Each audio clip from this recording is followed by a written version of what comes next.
ಬಂಧುಗಳೇ ನಮಸ್ಕಾರ, ಹೇಗಿದ್ದೀರಾ ಎಲ್ಲರೂ? ಬಿಗ್ ಬಾಸ್ 74ನೇ ದಿನಕ್ಕೆ ಕಾಲಿಟ್ಟಿದ್ದು ಟಾಸ್ಕ್ಗಳು ತೀವ್ರಗೊಂಡಿವೆ. ಅಶ್ವಿನಿ ಗೌಡ ಅವರ ಸಲಹೆಯಂತೆ ಟಾಸ್ಕ್ ಒಂದರ ಭಾಗಿಯಾಗಿ ಸ್ಪರ್ಧಿ ಮಾಳು ಅವರ ಕೂದಲಿಗೆ ಕತ್ತರಿ ಬಿದ್ದಿದೆ. ಈ ವಾರ 7 ಮಂದಿ ನಾಮಿನೇಟ್ ಆಗಿರುವ ನಡುವೆ ಮಾಳು ಅವರ ಈ ಹೊಸ ಲುಕ್ ಗಮನ ಸೆಳೆದಿದೆ. ಬಿಗ್ ಬಾಸ್ ಮನೆಯಲ್ಲಿ ಇದೀಗ ಟಾಸ್ಕ್ಗಳ ಭರಾಟೆ ಜೋರಾಗಿ ನಡೆಯುತ್ತಿದೆ. ಇದಾಗಲೇ ಬಿಗ್ ಬಾಸ್ 74ನೇ ದಿನಕ್ಕೆ ಕಾಲಿಟ್ಟಿದ್ದು ಇನ್ನು ಶೋ ಮುಗಿಯಲು ಕೆಲವೇ ದಿನಗಳ ಬಾಕಿ ಇದೆ. ಇಂಥ ಸಂದರ್ಭದಲ್ಲಿ ಯಾರೂ ಮನೆಯಿಂದ ಹೊರಕ್ಕೆ ಹೋಗಲು ಇಷ್ಟಪಡುವುದಿಲ್ಲ. ತಮ್ಮ ಉಳಿವಿಗಾಗಿ ಶ್ರಮಿಸುತ್ತಲೇ ಇರುತ್ತಾರೆ.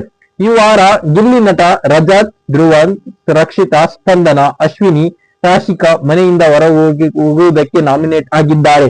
ಈ 7 ಮಂದಿ ಪೈಕಿ ಯಾರು ಔಟ್ ಆಗುತ್ತಾರೋ ಎಂದು ಕಾದು ನೋಡಬೇಕಾಗಿದೆ. ಆದರೆ ಇದರ ನಡುವೆಯೇ ಮಾಳುಗೆ ಹೊಸ ಲುಕ್ ಬಂದಿದೆ.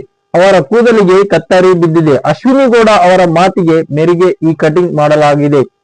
ಇದರಿಂದಾಗಲೇ ಬಿಗ್ ಬಾಸ್ ಮನೆಯಲ್ಲಿ ಟಾಸ್ಕ್ ಸಂಬಂಧ 2 ಗುಂಪು ಮಾಡಲಾಗಿದೆ. ಒಂದು ರಜತ್ ಟೀಮ್, ಇನ್ನೊಂದು ಅಶ್ವಿನಿ ಗೌಡ ಟೀಮ್.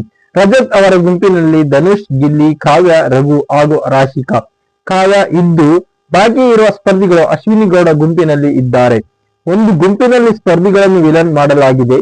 ಅವರು ಈಗ ಇನ್ನೊಂದು ಟೀಮ್ಗೆ ಕಷ್ಟ ಕೊಡಬೇಕಿದೆ, ಕಠಿಣ ಟಾಸ್ಕ್ ಗಳನ್ನು ನೀಡಬೇಕಿದೆ. ಆದ್ದರಿಂದ ಪರಸ್ಪರ 2 ಟೀಮ್ಗಳಿಗೂ ಜಿದ್ದಾಜಿದ್ದಿ ಇರುವಂತೆ ಕಠಿಣ ಟಾಸ್ಕ್ ಕೊಡುತ್ತಿದ್ದಾರೆ. ನಿನ್ನೆ ಕಾವ್ಯ ಶೈವ ಕೂದಲಿಗೆ ಬಣ್ಣ ಹಾಕಲಾಗಿತ್ತು, ರಜತ್ಗೆ ಟ್ಯಾಟೋ ಹಾಕಲಾಗಿತ್ತು. ಆದರೆ ಇದೀಗ ಮಾಳು ಅವರ ಕೂದಲು ಕಟ್ ಮಾಡುವಂತೆ ಅಶ್ವಿನಿ ಗೌಡ ಹೇಳಿದ್ದರಿಂದ ಕಟ್ ಮಾಡಲಾಗಿದೆ. ಮಾಳು ಹೊಸ ಲುಕ್ ಹೇಗಿದೆ ಎನ್ನುವ ಹೆಸರಿನಲ್ಲಿ ಈ ಪ್ರೊಮೋ ಹಂಚಿಕೊಳ್ಳಲಾಗಿದೆ. ಇದರಲ್ಲಿ ಮಾಳು ಅವರನ್ನು ವಿಶೇಷ ರೀತಿಯಲ್ಲಿ ನೋಡಬಹುದಾಗಿದೆ.